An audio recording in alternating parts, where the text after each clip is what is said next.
Welcome to Reels on the Rocks, the show where your hosts, Whiskey and Sweet Tea, discuss film from the unpretentious perspective. Today we kick off the holiday season with an unconventional entry to the holiday movie canon, the action-packed and perfectly quotable film, Die Hard. Please be advised, spoilers are ahead.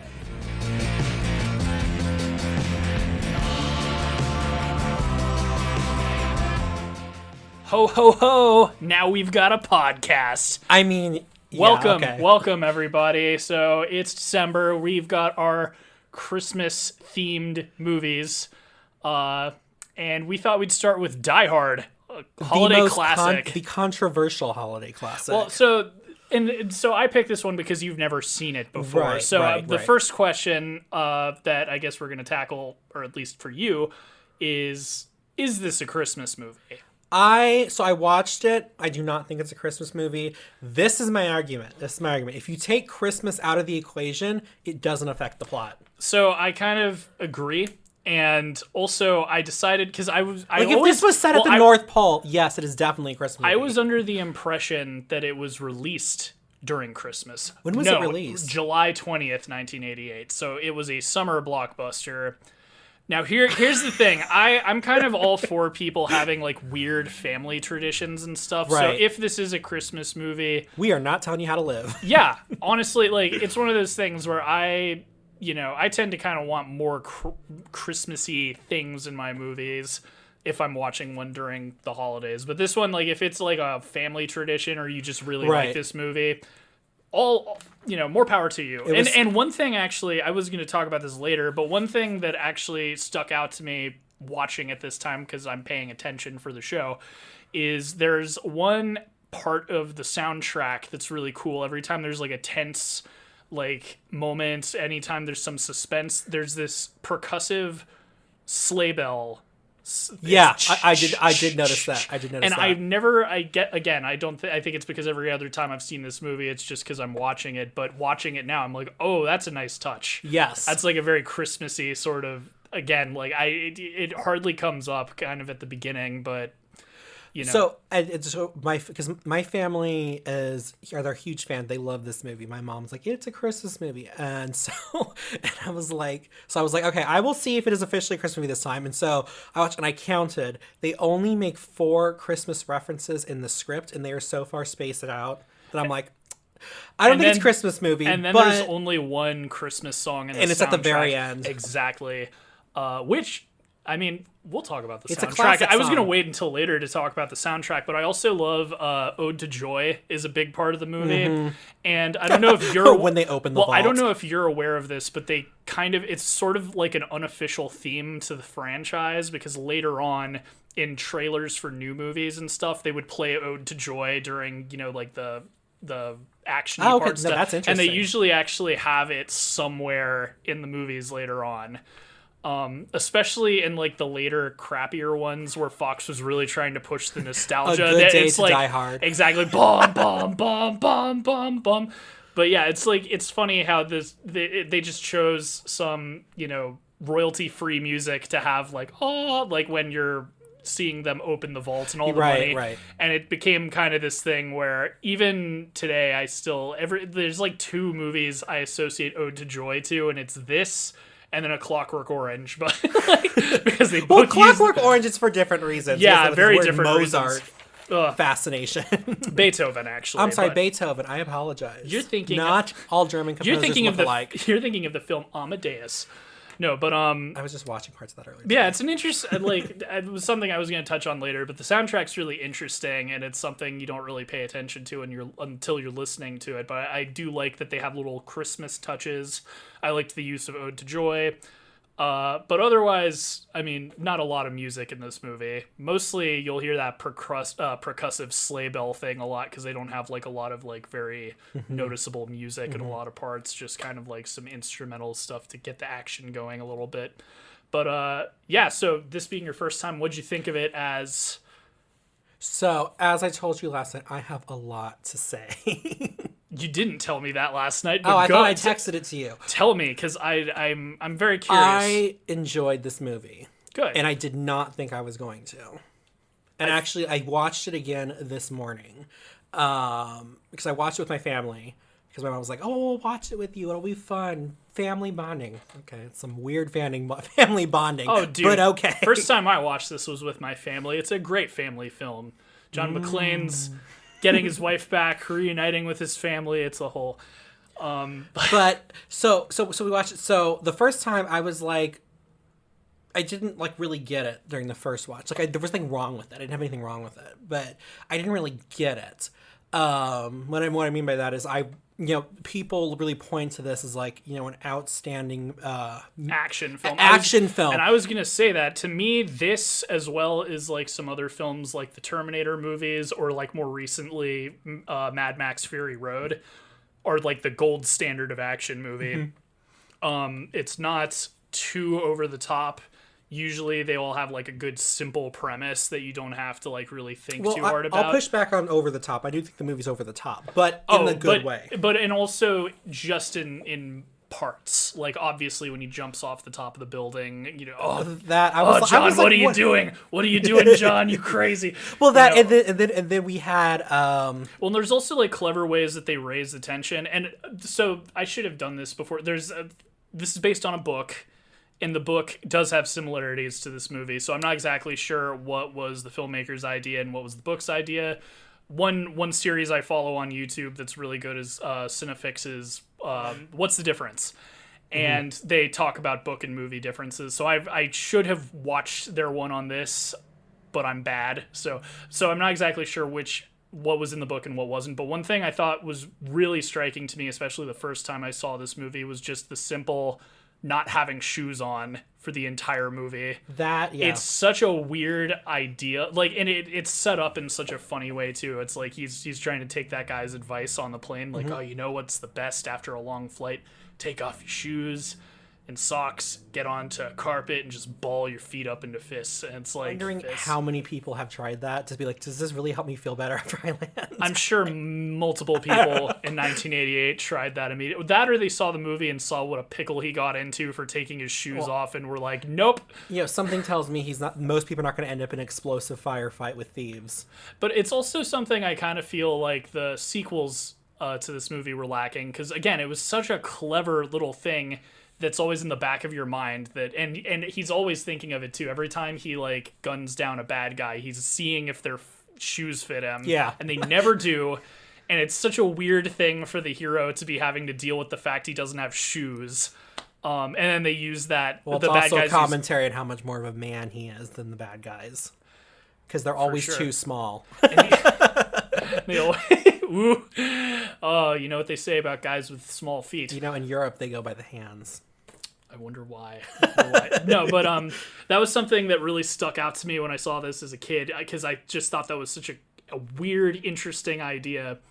And yeah, they obviously, you got the spoiler warning before, but if you haven't seen the movie, he steps on broken glass at one point, and then his feet are in really bad shape. Oh, no, actually, a bad guy says, everybody shoot the windows out, because even though we can't hit him, we can keep him here. Right?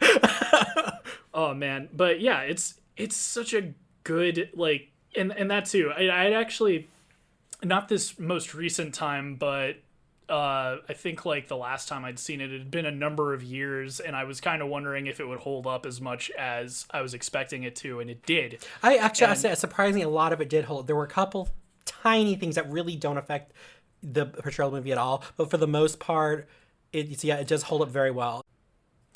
Well, one thing I kind of think might actually have to do with like why you like it more than you expected is one thing, and this also was another thing I really liked about it when I was a kid, is with a lot of these, especially in the 80s action movies, the hero is like super, buff and I'm gonna shoot everything. But the thing about John McClane that's so cool is he's just some dude. He's just some New York cop who happened to be there. Mm-hmm.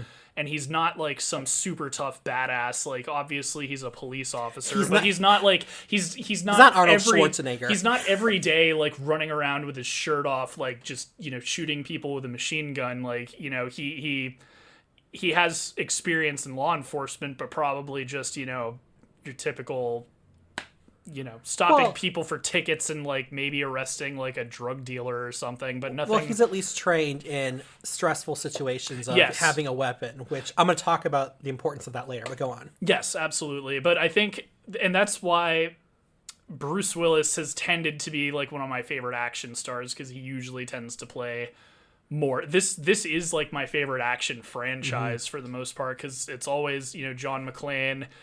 At every movie, his life is not going so well, and then some bad disaster happens, and then by the end of the movie, whatever problems he has have been solved. But he's always like down on his luck. He's not some unstoppable, super killing badass guy. Like he's just a dude. Easily handicapped just by some broken glass. He's just some dude who happens to be in the wrong place at the right time, and especially in this movie because he's not even fully clothed when everything happens. Yeah.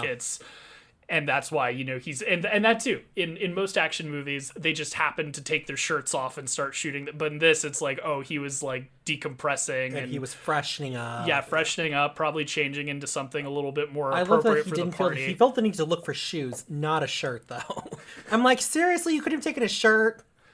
It's a good point, but I don't know, especially if you're like stressed out and sweating and freaking out about like, I don't know. I don't know if I would have been looking for a shirt. Well, Maybe I would have been. One of the things I really like about this, I think what's just something that people have kind of brought back to sort of more action-focused movies nowadays is the sassiness and the humor that's brought into it. Because I think there was a period for a long time that essentially they're just trying to use just cheesy like one-liners to make themselves sound cool, but in this case he's basically just like, oh, really, come to California, we'll have fun, it'll be okay. And like when you see movies like Guardians of the Galaxy and stuff, and they're kind of bringing back in the humor into it again, and so I do think that is one of the things that did set this movie apart, was this humor. I think it's also better written into the script. A lot of people can quote the famous yippee-ki-yay motherfucker, but most, you ask the same people, well, what context does he say it? And they couldn't tell you. And I love the actual exchange between him and the bad guy. It's Alan Rickman. What's his name again? It's Hans Gruber. Hans Gruber. Thank you. I can't believe I forgot that. One of the most iconic Hans movie Gruber, villains. and I'm grooving. Oh, Bob's Burgers. But yeah, when he's talking to Hans Gruber and he's like, oh, you're the typical American cowboy.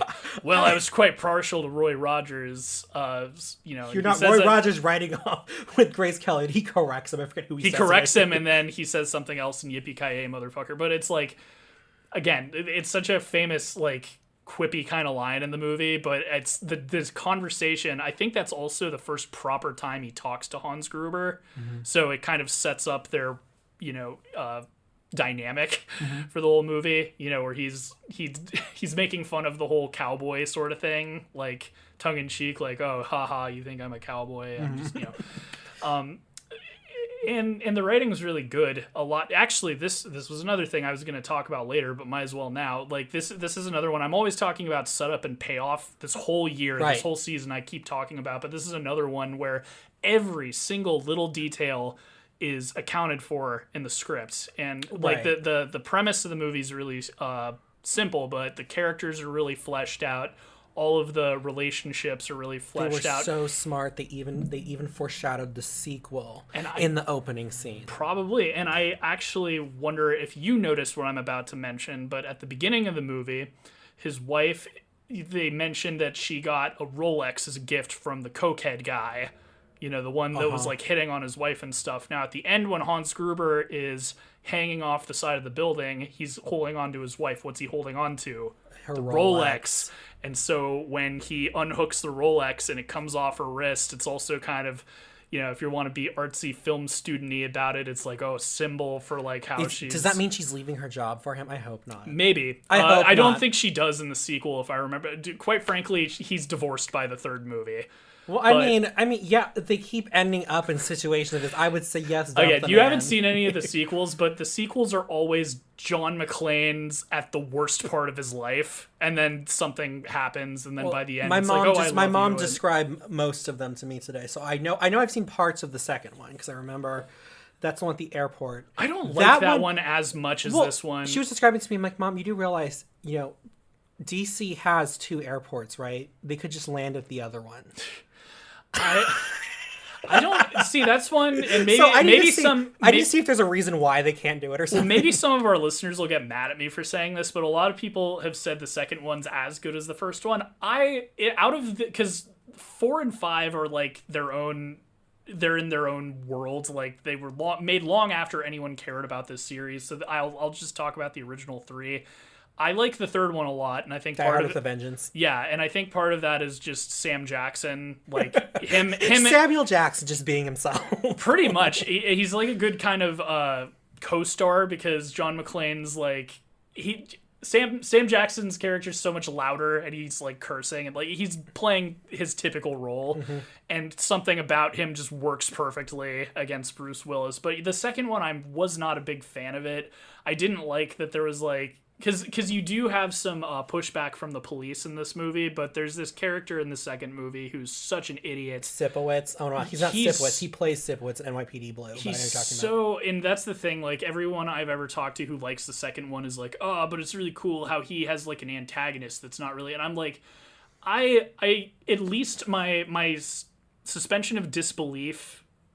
Like the suspension of disbelief works in this movie with there being many levels of stupidity to the police and just downplaying like how much he knows and stuff. Like it's more of just a failure of the system rather than one stupid person. And you could argue that there's the deputy chief who's very antagonistic, but again, it's like oh my God, right. Eventually he just shuts up and lets it happen. With the guy in the sequel, he's too irritating for me not to like really question at a certain point when someone is going to like. Well, don't worry. He goes on to lead another very successful series on I think ABC or NBC or something. I'm sure. But yeah, like this one, I mean, I don't think any of the sequels ever surpassed this, and I think this is a movie that probably didn't ever need to have a sequel, and it's almost kind of a shame that it did.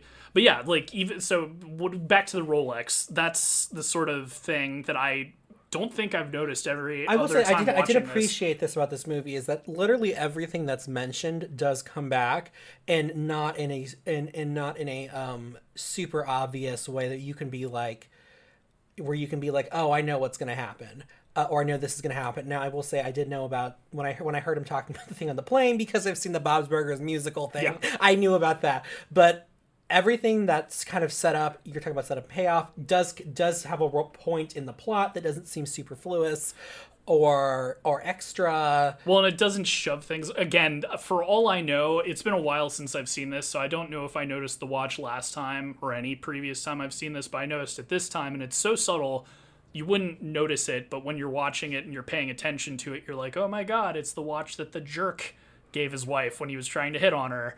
And it's falling off a building. When I first saw that scene, I'm like, why is she trying to save him? Oh no, he's holding on to her. Okay. I was like, why? Here's a fun fact we're not the ones to be blowing the lid off of this, but you might not have heard this. So when Alan Rickman, they were shooting that, he really did get dropped off a building. Obviously, there was a net, like he's safe or whatever, but he did actually do that stunt. Wow. So to get that shocked look on his face, they actually told him they were going to let him go on 3 and let him go on 1. So when he's like that face he's making freaking out as he's falling, that's real because they intentionally. I just said the person, but I hate it when people do that. I'm like, yes, I realize it's for acting, but come on. At least it made don't play with people's lives like that. It makes sense. It's worse when you're like bungee jumping with friends or something and they do that, but at least for the movie it makes sense because you want that good reaction of, although that's the other thing is he never had to do the stunt. Right, he never had to do it in the first place. Although I will say, clarifying, I don't think, because there's that wide shot of him falling a really long ways, that's not him. I believe that he only fell like a ways. Like obviously they had a like net. Just 20 stories. Exactly. Something like that where it's like, scary enough that he would have like a face, but it's in slow motion. But I don't believe they actually dropped him off the top of a building. Like it was, you mean Fox Plaza, right? That's another funny thing. When you live here in this town, it's really funny when you recognize places, and it's like, oh hey, look, it's Century City. Well, my favorite thing was I was looking at that and I was just like, oh look, the Ralphs. I've shopped at that Ralphs as an intern. Have you actually been in that building? I haven't been in that building. I was in a car with a friend and she picked up somebody from who was working in that building. But I actually worked in a building that we see multiple times in the movie in the background. The Century Towers, need the to two go to that. triangle-shaped ones. We need to go to the building, man. Because I don't think I've walked by it at some point.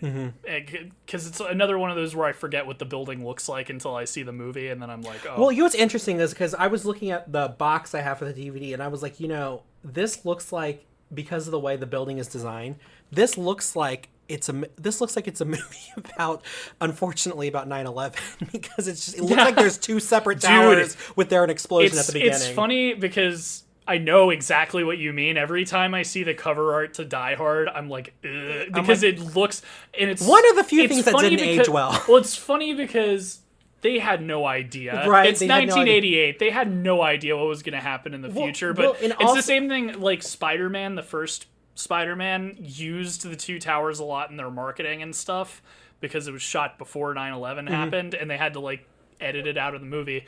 But every once in a while you kind of see it.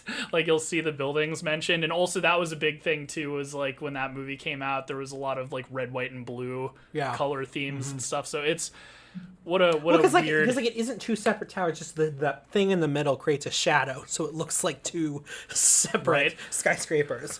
Well, and some other, I guess I'll mention a couple of fun facts. One thing we were talking about before we started the show here was... Well, we were talking because Working Girl was another movie that came out, and Bob's Burgers did like a Working Girl, Die Hard kind of. And I would agree that those are two very iconic films of the 80s. Well, I thought it was interesting that Working Girl almost matched this with the revenue. So it's funny that it probably was kind of an apt. What did they say on Bob's Burgers? It's the sassy younger sister of Die Hard. There you go. It's a perfect companion piece. If you're running a theater and you want to do a good double feature, do one and then the other. But so there was that. The director, John McTiernan, I don't know if you're really aware of him. He was kind of like, when I talk about the gold standard of action, he was sort of the action director in the 80s. He did do the sequel. One of his last movies was Rollerball, which, from what I remember, is somewhat of a cult hit. I'm not exactly sure. It is. He did Last Action Hero, which is really funny if you haven't seen that one. It's about a kid that gets sucked into an action movie. It's very stupid. It's so funny, though. That sounds like, a few years after Die Hard, he did The Hunt for the Red October. Okay, yes, that's another favorite of my mother's. And right before Die Hard, he did Predator. Okay. So, the get to the chopper, like yes. the alien and stuff. And because, this was... Earlier in the year, we talked about the Poseidon Adventure, and I mentioned how the cinematography in that kind of reminded me of what would come later in the 80s, and this is exactly what I'm talking about. So I checked to see if the cinematographer maybe worked on that movie or was the cinematographer. He's not. But I did find another fun fact about him. His name is Jean Debont. And he actually filmed most of Madonna's music videos in the 80s. So the cinematographer for Die Hard shot most of like Madonna's music videos, and for her like Virgin tour, he actually was the cinematographer for the like concert movie. So when we're looking at your resume here, we're doing this like really hardcore action. What's your experience? Well, I did the Like a Virgin tour. Oh man, that's exactly the vibe we're that's looking the for. Vibe we're going for. That and Like a Prayer. I figured you'd appreciate that. It's he did a lot of other movies. Those are great videos. We're not saying that. He did a lot of. Well, it's just funny because you wouldn't. It also shows that like, you can switch genres if you're a good cinematographer. You can shoot for anything really. It also just kind of shows the. I'm thinking of the Cherish video where she's in the waves, and then this. Honestly, when I was looking at his IMDb, it was like 20 music videos. So he probably did do that one. I'd have to double check. I want to see if he did Express Yourself, because that one actually references another cinema classic that I'm forgetting what its name is called. It's like a dystopian film, but anyway. Well, it's like, this is another one of those movies. It's kind of like I've almost exhausted everything I wanted to talk about. But what would you say would have made it a better Christmas movie? I feel like for me, if there needed to be a reason why it had to happen at Christmas. I needed some reason why. And actually that's one of my little detractors of this is because it didn't have to happen at Christmas. Now I'm just like, wouldn't it have been easier for them to just rob the place when no one's there? I think it also doesn't help that it takes place in Los Angeles because it doesn't snow here. It doesn't snow. It's not even snowing. Yeah, it almost would have made more sense if it took place in New York. And I do think would have been canceled after 9/11. The movie would have been canceled. Die Hard is over. Party. Never. Ooh. Yeah, not allowed to watch that one anymore. But yeah, I feel like that would have been neat. I feel like maybe if they had some more Christmassy stuff.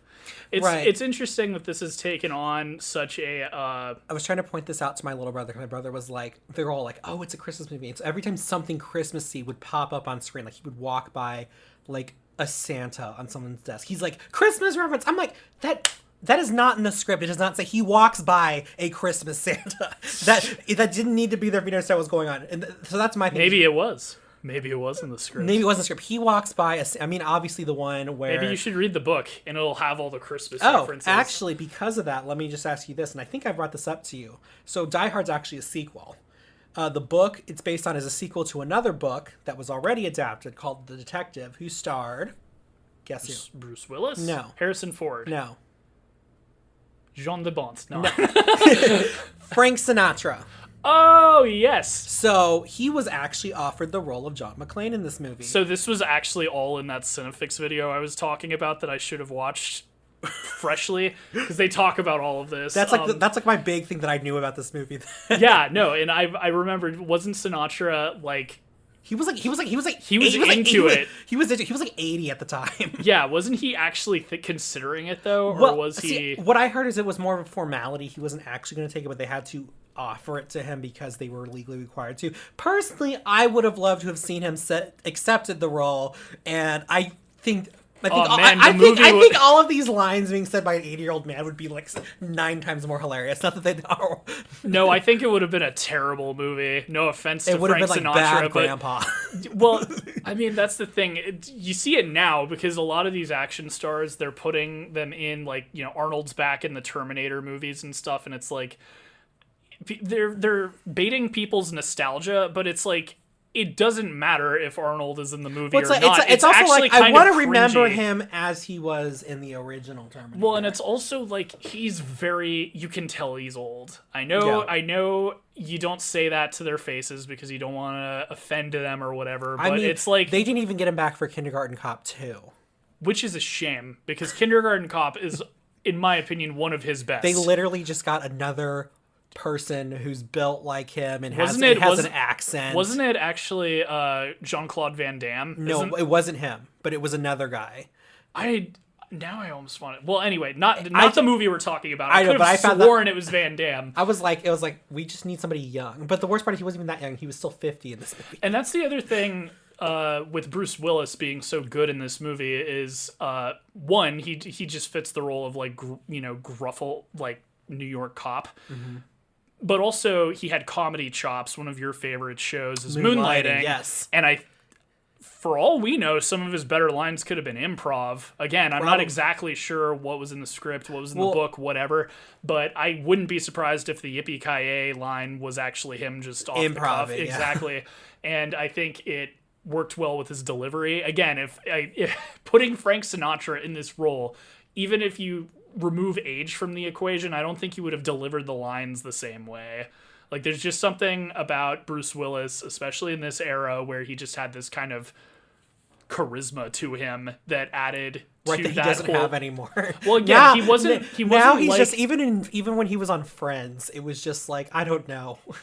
It just comes across a little creepy now. I hate to say it, but the guy, I think he stopped caring about a decade ago. But anyway, it's but at this period of time, especially in this era of action movie, there was something I really appreciated about the hero feeling like a normal person instead of, an unstoppable killing machine. Yes, and I that's the thing that I really appreciated about him. And that actually kind of segues into something I wanted to bring up is, sort of the cultural impact some of the some of the the movies depictions of certain scenes, I think has kind of gone into and this is not the movie's fault. I'm going to preface it as this is not the movie's fault, but when you see things like the fact that he was able to that he started the movie with a weapon, and then he's able to and then to me I'm like, I know, at least where I'm from, people watch this movie and be like, see, we could prevent all these mass shootings because see, he was armed, and then but I'm like, it's also pre 9/11, but it's also pre 9/11, and also he's a cop. He's trained to use his weapon under at least some form of stress. Yeah, and also, I mean, even today, it's like if you have a concealed carry, you can usually get away with it. Maybe not. I feel like again, 9/11 kind of made it so that even if you have a concealed carry, you still got to stow it or something. But I'm not a gun expert. Well, I'm not talking about on the plane. I'm just talking about he had it from the beginning, so therefore he was able to stop them. I see what you. Yeah, the good guy with the gun argument. Yes, I got you. Which is hilarious because the movie actually argues against that, which I find awesome. Because remember when he's on the roof and he's trying to get them, they're not listening. He's like, go back downstairs because the roof is going to explode. So he starts shooting there. So the people on the people in the helicopter think that he's the crazy and they think he's the bad guy, which is exactly what, like, as far as I know, law enforcement say is like, that's actually bad because then we don't know who the bad guy is in the situation. So I love how I love it, but that's something that a lot of people choose to ignore. So I do love, I do love that is actually acknowledged in this movie. Yes, and there's some things that haven't aged well, especially with things that have happened this year. There's the character who I think is wonderful, the other cop, the friend of his who's on the other. Oh, Al. Oh, I love Al. But his story about shooting a kid on accident probably wouldn't go over as sympathetically today as it would back then. I still think he's a nice guy, probably not good to be on the streets. But not that kind of nice guy. No. No. This is the internet. He's a good cop, but maybe not good for being the tough guy with a gun. Although I like the redemption at the end. Yes. And I also like how ridiculous it is that the guy who got hung somehow I know survived, pulled himself out, got out of the building before it was burned down. Took the elevator down. Like I'm just picturing him like half dead sitting in the elevator with just like elevator music playing. It's another one of those 80s things with these action movies. There's always like that one last gotcha moment where there's like some bad guy. Again, unfortunately, that was spoiled for me because of the Bob's Burger thing. So I was like, wait, he's gonna show up. Right. There was that, but also just another thing that didn't age well, just particularly set events with this year, is when his brother's like, you're not going to kill me because you're a cop and cops don't kill people. Yeah, and I'm like, ooh, that didn't age well. Well, that was bad, but his other line was a little bit worse where he's like, yeah, that's what my chief keeps telling me. It's like, I actually didn't hear that one. It's like what he says. But, I mean, they do it well where he's like trying not to kill the guy and then he kills him on accident, and then now it's like everyone wants him dead, and so he has no choice. There was a scene that frustrated me just because I was like, what are you thinking, John? And I think if you were looking at my Facebook feed last night, I actually sent a Ziploc bag out with John McClane. I saw you post that and I had no idea what you were talking about because I'm like, he's outwitting them all of the time. Well, because there was that whole part where he actually comes face to face with Hans Gruber. Hans thinks that he's pulling off this American thing, which I'm like, yes, because everybody in California sounds like this. And so then we find out that John knew the whole time. That's why he. So you posted it before you knew that John knew? I posted it afterwards because I'm like, why didn't this guy shoot him?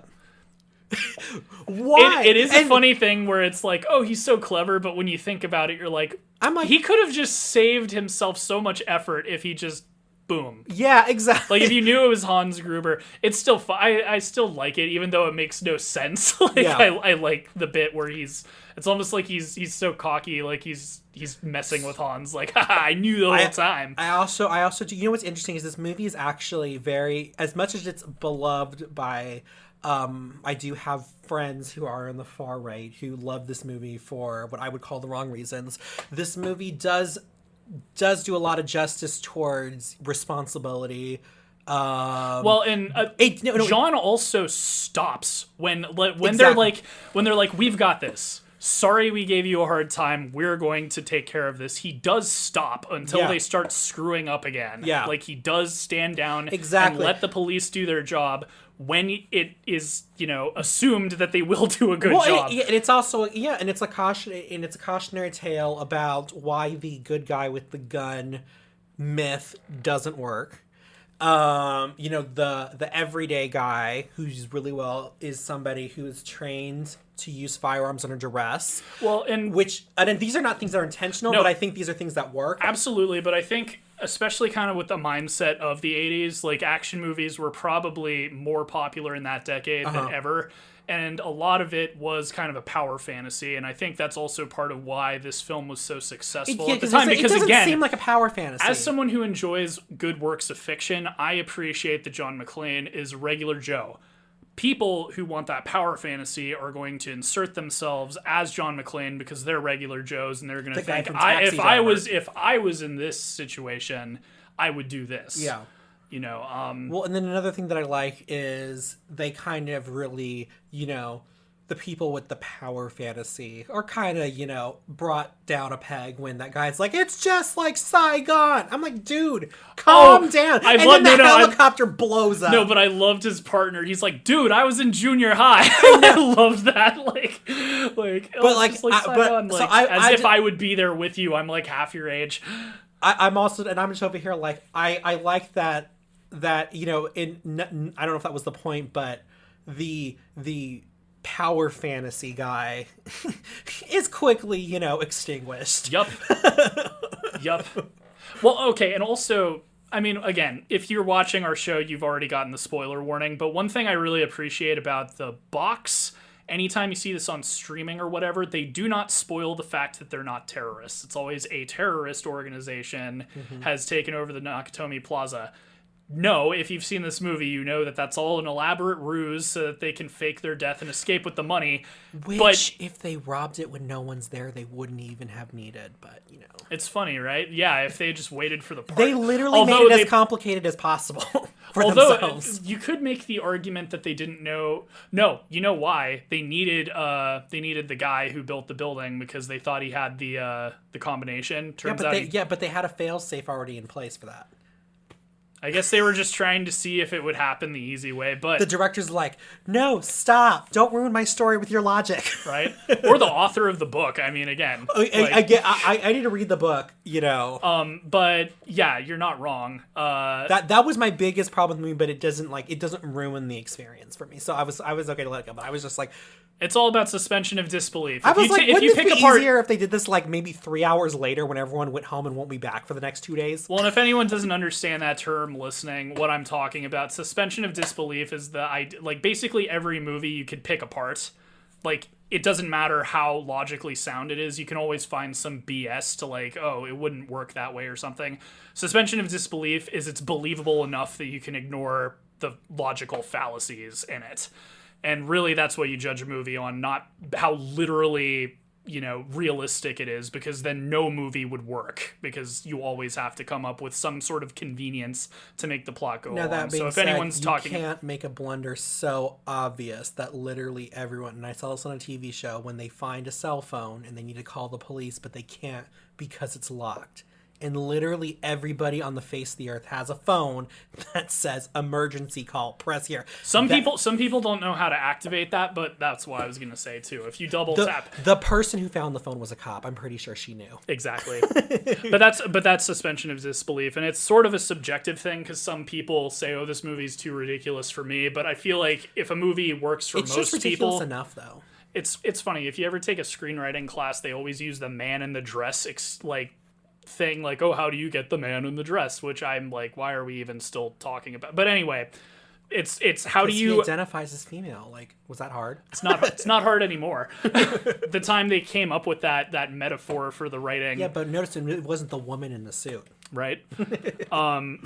That's not humiliating. But yeah, so this is a movie where, yes, it's got some ridiculous things. Even that we were talking earlier about the guy who shows up at the end. We've got the limo true driver Agent who Johnsons. somehow isn't watching the news while he's like bored in the limo. I Like know, it takes I love him like 6 hours before he's like, he wait. he was one of my favorite characters. Well, my favorite thing is he was like, oh, I'm just gonna chill here, because at first, I mean, I'd be doing what he was doing. It's just funny to me that it took him so long to turn the TV on that I like was the so movie was worried. half I was over. so worried that, you know, like the terrorists were gonna come upon him in the parking garage and execution. Technically, he was in the safest spot because even if he's in the limo, no one's gonna think that anyone's in the limo. Everyone's gonna think, oh, He left the lights on. They were flashing.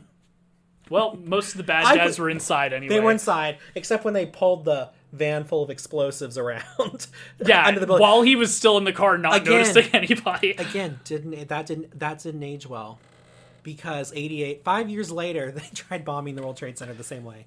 Sounds like a lot of bad people came up with ideas because of this movie. This movie. I'm kidding, but yeah, no, it's great. And Honestly, it's fun. and this is another one, like, especially the last couple of shows we've done, I'm always talking about, like, movies to study. And if you want to make or write action movies, this is the one to study, because it's a perfectly, like, all of the beats are perfect for the script. Like, it's got that witty dialogue. It's got just enough, you know, the timing's perfect for every thing that happens in the movie. It's neat. It's actually over 2 hours, which is funny. I was thinking it was going to be under 2 hours just from my memory of the movie, because it never feels too long. For me, it didn't drag. Well, that's what I'm trying to get at, is it's, even though it's over 2 hours, it feels like it's 90 minutes. I love it. There are no what I would call unnecessary characters. Everybody serves a purpose. And I love just how they just have fun with the characters. Like, oh yeah, like, oh dude, if you I loved are a Al buying Zoomer, Twinkies. if you were a Zoomer and the only role you've ever known Alan Rickman to be is Snape, watch this movie, because this is also probably one of his best roles he ever had before he was Snape in Harry Potter. I can see where he got, you know, his cruelty from. I mean, dude, he's very good at playing either evil or just bad characters. He's also Love Actually. I was literally going to say that. I was going to say that's another one where he's not evil, he's just not a good person. He's just creepy in that movie. He's like cheating on his wife. Well, I mean, most funny to think that someone side would. note, most of the men in that movie are pretty creepy. Yeah, that's a movie that has not aged well, way more than this movie, and also it's half as old as this movie. Yeah. Which is interesting, but. Yeah, so one of my big things is, like I said, I talked about how this movie is, you know, it's really interesting because this movie is what I would call like a right-wing fantasy, but it has the filter of left-wing sensibility on it. And I don't know whether or not that was intentional or that's just how it shook out. But that's the thing I think that does allow this movie to age very well, is because a lot of the stuff, there were a couple, well, like at the beginning when that guy like makes out with him for 5 seconds, he's like, oh my God, freaking California. I was like, okay. But Well, it was a heterosexual couple though. It was a girl who jumps on her boyfriend and starts making out. that guy comes over to John McClane and it's like, John or something, and then he like kisses him on the lips and he was like, effing California. No, I know what you mean. I think it was on the cheek, but I know what you mean. It was at the party. Yeah, I was it was thinking a party. the airport. But again, I still feel like overall John's very chill. I think it was more like it. He's a good, like, again, I'm not surprised that more conservative viewers really view themselves as him, because he's probably more old school. He's more old school, but he's still sensible. Well, he's not exactly. He's not hateful towards anybody. He's not hateful. Well, and even his heroics, again, it's not just him capping bad guys. Like the whole thing with him getting the people off the roof, he knew he was going to look like a crazy person. Yeah. He's just trying to, no one was listening to him, so he's like, I'm going to scare you people so you'll go back inside. Well, but I mean, Like, as he we always learned put from other Hotel Mumbai, sometimes you have to scare people to get them to do the right thing. Well, and it's like, that's the thing about, and that's what's heroic about him. It's not that he's killing bad guys, it's that he's putting his life before all of these people. Mm-hmm. And the only, like, again, if you wanted to really nitpick, you could say that cokehead guy who's a jerk and was hitting on his wife, well, he didn't save him, he could have turned himself in. And it's like, the guy was at, like, John was telling him, like, they're gonna kill you, man, stop. And also, and even John's wife was like, what are you doing? It's kind of like one of those things where... But he was at least, even though he is a jerk, what I did at least admire is that he said that he didn't mention that she was... I was like... When I first see this, I'm like, girl, shut up. Stop talking. If you've literally watched any bank robbery episode of a police drama or anything, there's always somebody who blabs and ruins it. Well, every time I see this movie, I keep forgetting that he was at least decent enough to lie and say that he is John's friend. Every time I see this movie, I'm thinking, oh, this is the part where they take her hostage. Yeah. So... I'll give him that much. At least he's not such a scumbag. They that at least he, like, gave him gives up some honor. a little bit. I almost wish, though... I love how slimy he is when he's trying to, like, make a deal with them. Like, he's so cocky. He's just like, I have what you guys want. I understand. You guys want the money. Or no, he doesn't even know that he still thinks they're terrorists. He's like, you want to liberate your comrades. I got what you need. I make all these sorts of deals. I also, again, it's like the tail end of the 80s, so I kind of love how it was almost sort of making fun of, like, the typical, like, Wall Street stockbroker type that was such a popular figure at that time. Well, I think this was after the fall of Wall Street in the 80s. Because I think there was a big crash in the 80s for Wall Street. No, that's what I'm talking. I'm saying, like, because of that character that it's funny. Even though that movie Wall Street was not supposed to be making those types of people into heroes, they kind of became very iconic for the decade, and a lot of people were like, I want to be like that person. Even though Oliver Stone, the whole point was like, you should hate these people. Yeah. A lot of people did not get that from the movie. So I liked how his character, he had the slicked back hair. He was like very, doing lots of cocaine, hooking up with a chick in a different room, and here he's like that was the same guy. That was the same guy. Oh my god! Literally after he's like hitting on John McClane's wife, literally in the next office over with a different woman, just like. Yeah, that was the only other thing that didn't. I'm like, oh great, he takes a drunk woman and has sex with her. Hooray, consent. Good. That was the only. The bad guys saved that woman. Yeah, the bad guys saved that woman. They were like, "What are you doing to her? That's disrespectful." So the thing I did like about this movie is, you know me and how I feel about civilian casualties in movies. Yes, it was very low.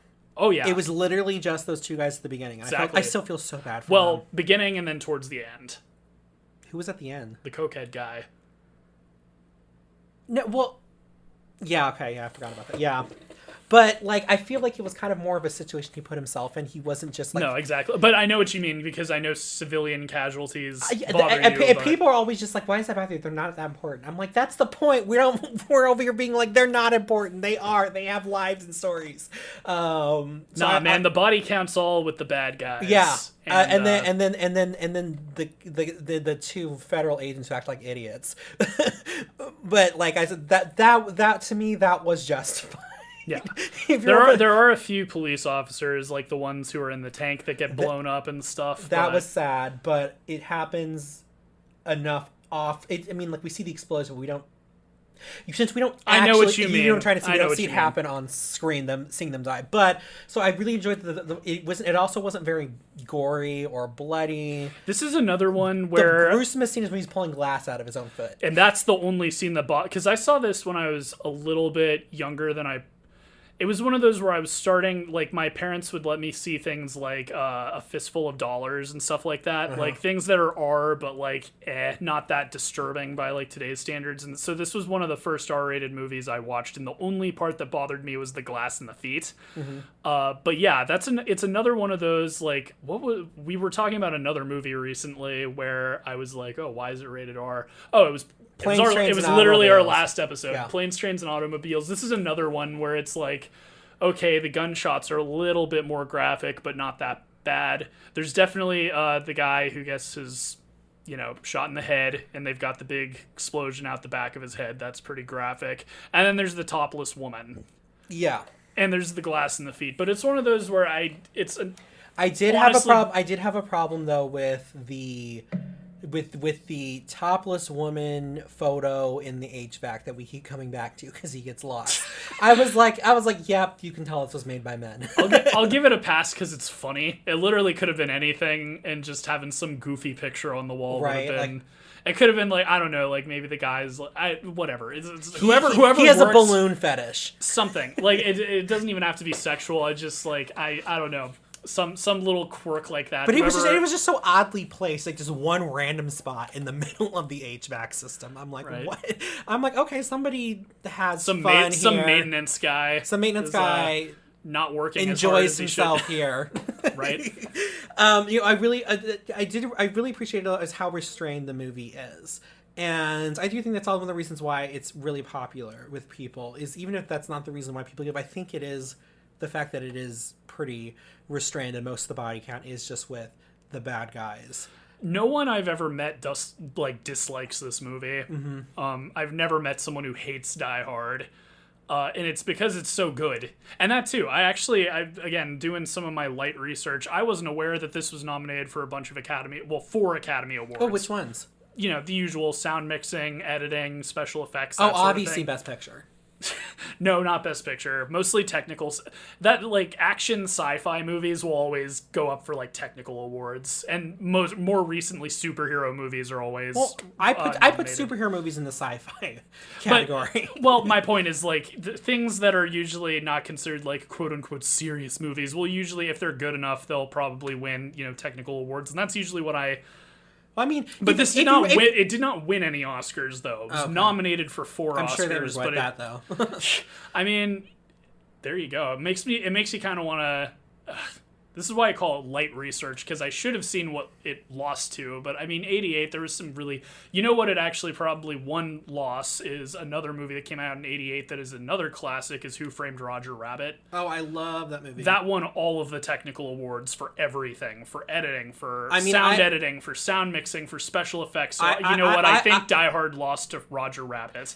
But I wouldn't say that that was a very technical movie as well. So Yeah. I'm not going to be. Oh no, upset about I'm that. saying it deserved to win. I'm just saying, that's why it didn't win. Just say that. What did this movie lose to?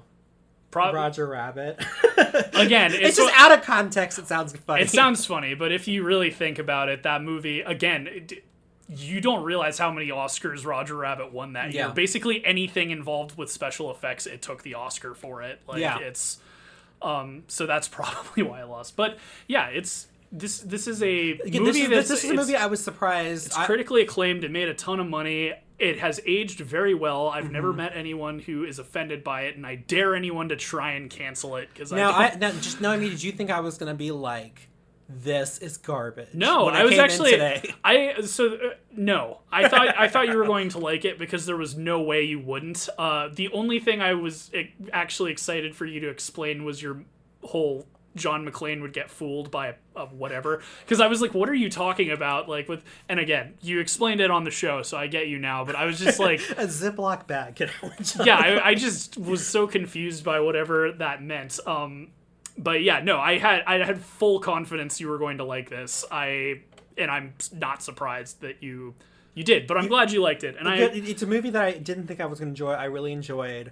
And I do, and I like that we're also kind of in agreement about the whole Christmas thing. Yes, part of me wishes it had more Christmassy elements to it, because Mom. I'd like for it to be much more of a Christmas movie. But again, if it's your tradition, if you really like this as like your Christmas movie, go for it, man. There's all sorts of weird movies people watch on holidays that I just like it when families have something they do that other families don't do. As long as it's not something that the state of Alabama would endorse. Too much? Yippee-ki-yay. Gives a whole new meaning to that phrase. But so I take it you'd probably recommend this. I would recommend this movie. And of course. And actually I want to say one more thing, and I think this has also helped it because, like I said, it's so restrained in its portrayal of violence and blood that it's a movie that's very. I think it has also led to its continued success. The fact that it's able to easily be shown on essentially any network with moderate editing. It's literally would just be censoring language. And I actually feel like I heard that this is one of those movies that they're planning on remaking, and I mean, it depends on how they do it. This is one that I kind of just wish they'd leave alone. They already have made way too many sequels to it. But I mean, again, it if depends they remake this one, that doesn't make sense because there's already talks. I guess there was a trailer that came out, I think, in October for the 6th one. So if they remake the first one, Oh no! Okay, well, according to my mother, and I know I keep saying this, but this is like her fate. She loves Die Hard. She's got good taste. In fact, one year for Valentine's Day, my dad took her to the whatever Die Hard movie come out this year, and everybody was giving him a hard. Everybody was giving her a hard to. Yo, really, you took your wife to see Die Hard instead of like a rom-com? He's like, listen, back in '98, I took her to see Titanic on Valentine's Day, and she hated it. This is her genre. There you go. What a good man. And I will say, or 97 actually, but go on. The fourth one wasn't horrible. The worst thing they did was make it PG-13. But I liked... I thought literally, because my mom was talking about this. She's like, she was reading reviews of it this morning. People were like, oh, they're like, oh, a good day to cry hard. It was not. It was far from the best one. Again, I'm kind of on the camp of this should not have had sequels at all. Yeah, but I will say at least the first three were like okay, like they were fine movies. The fourth one, I remember liking it, but they censor his iconic line because they need it to be PG-13. There's no blood. Justin Long is his co-star, which, I mean, he was... Well, they're allowed one in PG-13. Still didn't do it. He's literally... The way... I'll spoil the ending because I doubt you'll ever want to see it anyway, but like, so I saw the one after it. So the bad guy has his like gun or whatever up to his head. He's standing behind him. So he literally gets the gun, forces it to his own shoulder, and shoots himself to hit the bad guy behind him. But he says, "Yippee-ki-yay, mother," and then the gunshot like censors the bad word. And that made a lot of people... Wouldn't that have rendered one of his arms totally useless for the rest of the movie? The other thing you have to understand is... After we just said suspension of disbelief. Well, that's the other reason. Because, again, so you're new to this series. Part of the reason everyone hates the newest ones so much is they have jumped the shark. John McClane is no longer like an average Joe. He's like a super spy badass who like... Oh, and Live Free or Die Hard? Dude, the fourth one's so ridiculous. It's like, I think he jumps onto a moving chopper and like... I don't know. It's ridiculous. He's like on Terminator's level of like indestructible badass, and it's like it's so ridiculous. So, yeah, this is a weird series that I think but it should sounds have... like a fun series, though. It is a fun series. I think you'd like all of them, especially if you like this one. I'd say stick to the first three, but if you get curious, feel free to watch the newer ones. I would recommend against it. I think after Sam Jackson in the Die Hard with a Vengeance, that's the last good one, at least in my opinion. You hear that, Mom? Yeah. He's saying you have bad taste. But what do you guys think? Is this a Christmas movie? Yell at me in the comments and call me stupid, or don't. And feel free to stay tuned for our super special Christmas episode coming in just a few weeks. Yes, because since we couldn't agree this was a Christmas episode, this was a Christmas movie. This is not the Christmas episode. Oh, we've got the perfect movie for 2020 in the next one. So feel free to like, comment, and subscribe. We really appreciate you guys sticking with us this whole year, and we'll see you for our final Reels on the Rocks for 2020. Bye. Peace.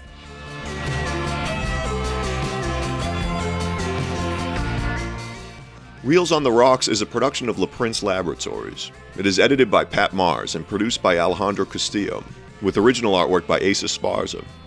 Follow us on Twitter @ReelsOnTheRocks and tweet at us with any movies or topics you'd like us to discuss in the future.